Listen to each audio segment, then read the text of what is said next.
Okay. I was like, that's it for today. But apparently, so I have Excel, and I was like, oh, I can take this and turn it into rudimentary spreadsheet on Excel. So I did that. Um, the lifespan variable doesn't work. It's hard coded in. Don't know how to get that to work for in terms of the equations on the spreadsheet here, but everything else kind of works.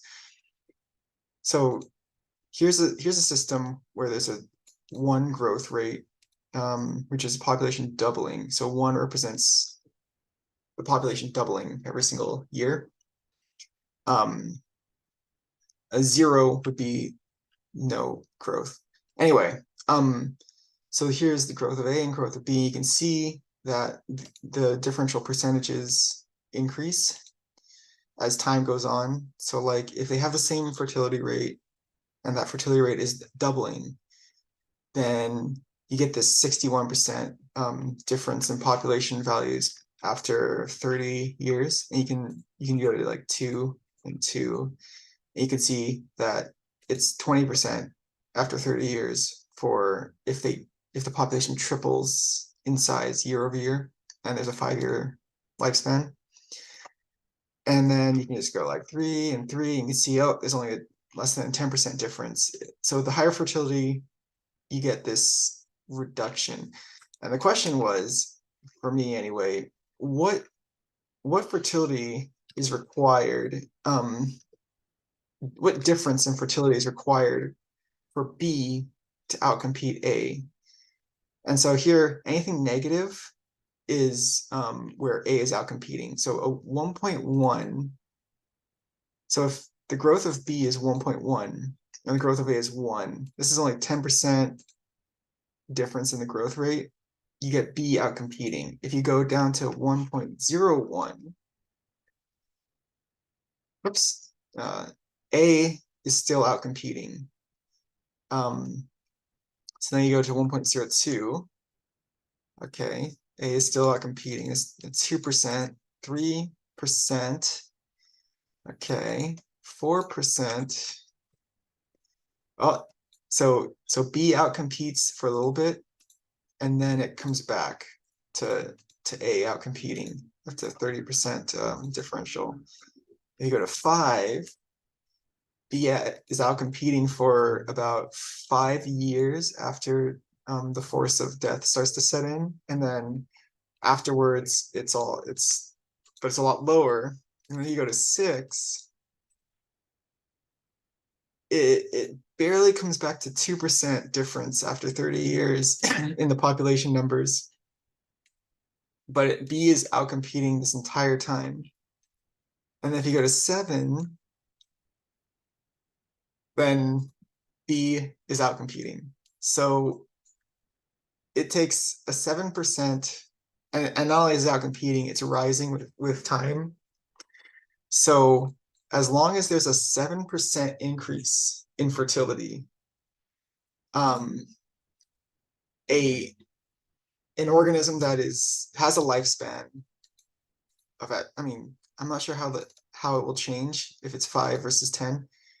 We can take a look at that right after this. But an organism with 5-year lifespan just needs a 7% increase in rates of fertility to outcompete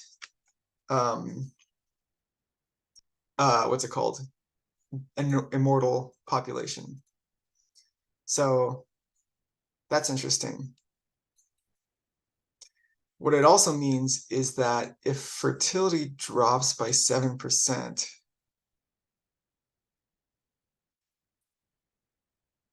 then you should see inverse results. Anyway, this is cool. Okay, let's just take a moment here. So what I did here was for the first 5,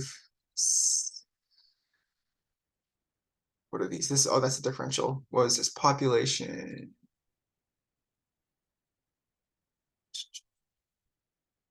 E. Okay, yeah, this is the one. Sorry. So for the first 5 years, the equation is simply taking the previous 2 years, the immature population, the matured population, and adding them together. So you're basically saying the immature population matures, gets added to the total population, and then that becomes a new population for the next year. And then that population creates more reproduction as based on this multiplier. Okay.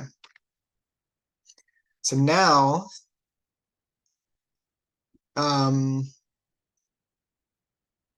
what happens is that there's, what's it called? Every single year, it's looking back 5 years. So in order to get to look back 10 years, we have to first take this out to the 10-year mark. And then on the 10-year mark, we pull this back up to the first one. And then we pull this down like this. Okay, so now if an organism lives for 10 years, what's the differential in fertility rate that's required?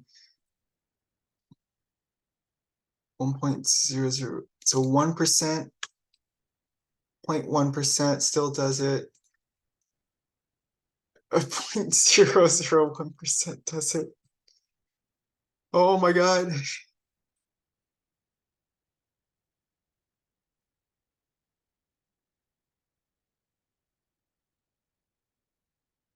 Wow, really? No, wait, something must be off with my math. What's going on here?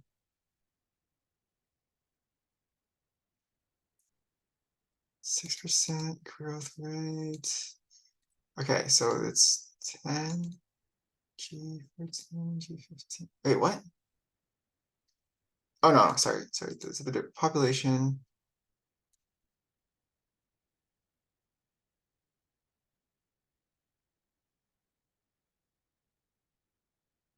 Oh, it's not minusing. Oh, for some reason it deleted. Okay, so for 10, we're going to take F9 plus E9 minus, no, sorry. Okay, for year 10. Oh, it deleted it. Okay, that's weird. For year 10, everything's still alive. So for year 11, we're going to go minus this. And then we're going to pull that down. Okay. All right. So 1.01, we're still getting growth for B. So it's a 1% there, but now it switches over to A. So 0.1% is in favor of A. What about 0.2%? B.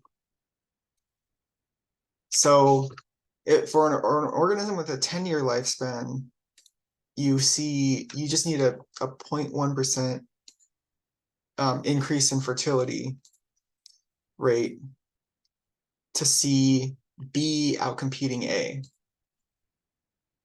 Okay. So and then I assume as the lifespan gets larger, then the fertility differentials will the thresholds get smaller and smaller and smaller. Cool. So that's interesting. Yeah, well, all right.